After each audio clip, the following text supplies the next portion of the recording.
So in today's video, just a little bit of fun. I'm doing old man shakes at cloud as to why I think the world's going wrong and they're going bigger, better, faster, more with the R12GS rather than going with a smaller bike. It's just a piece of fun, this video.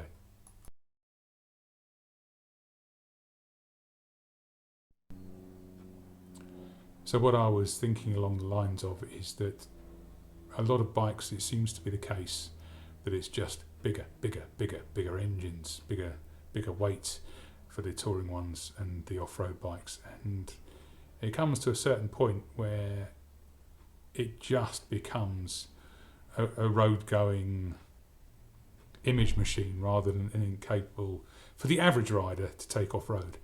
And I think that BMW have got the old 850 engine in the bank, which they could blow the dust off, Euro 5 plus it, stick it into a retro R850GS and make a much lighter, lither, more off-road capable bike. But again, this is just a bit of fun. I don't think they're ever going to seriously do this. And there's probably got a few people that's going to really laugh at my bad photoshopping skills, because I haven't used Photoshop as such. I've just used Microsoft Paint to make my silly little picture.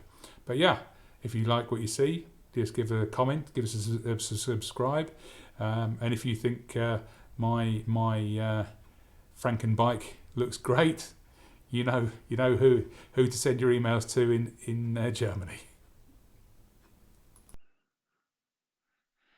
So if we look at the data and compare the two bikes, we can see here that the R12 has got the 109 horsepower.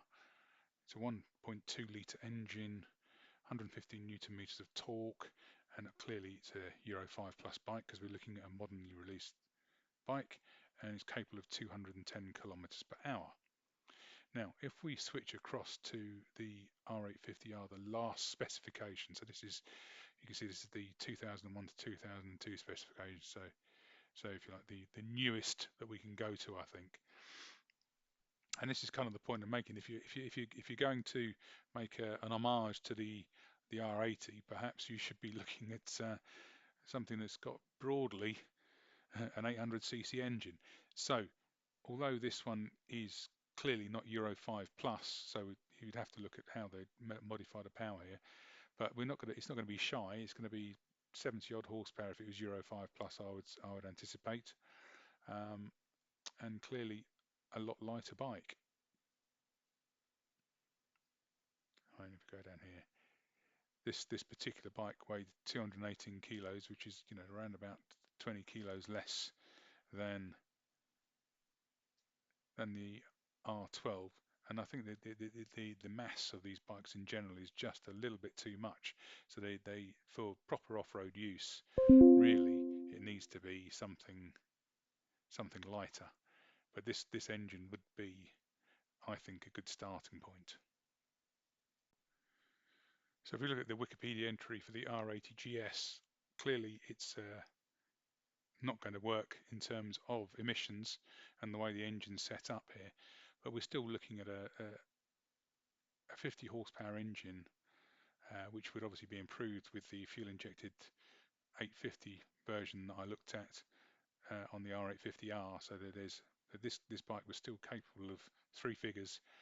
Though I don't know if you'd necessarily want to do that on a bike that was set up like this. It might be a bit scary. But you've got a high seat height. The weight is quite considerably less than the new bikes, and that's actually ready for action weight rather than made up nonsense weight for specification sheets.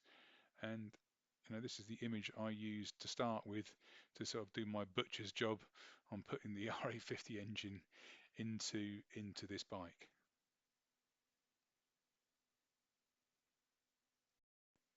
Right, so here is my abomination picture of some really terrible photo editing here, just to give us sort of a rough feel of how I think a modernized R850R, or sorry, R850GS would look.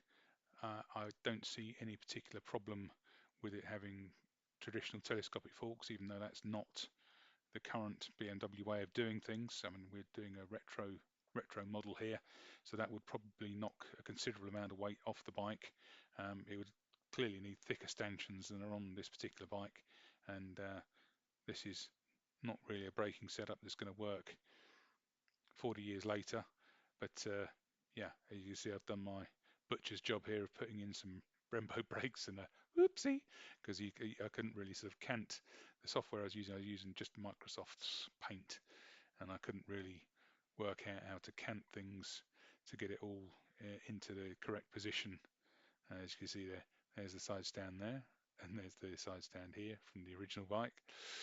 But yeah, it sort of gives you a sort of a rough look of what the bike would look like if they decided to make it.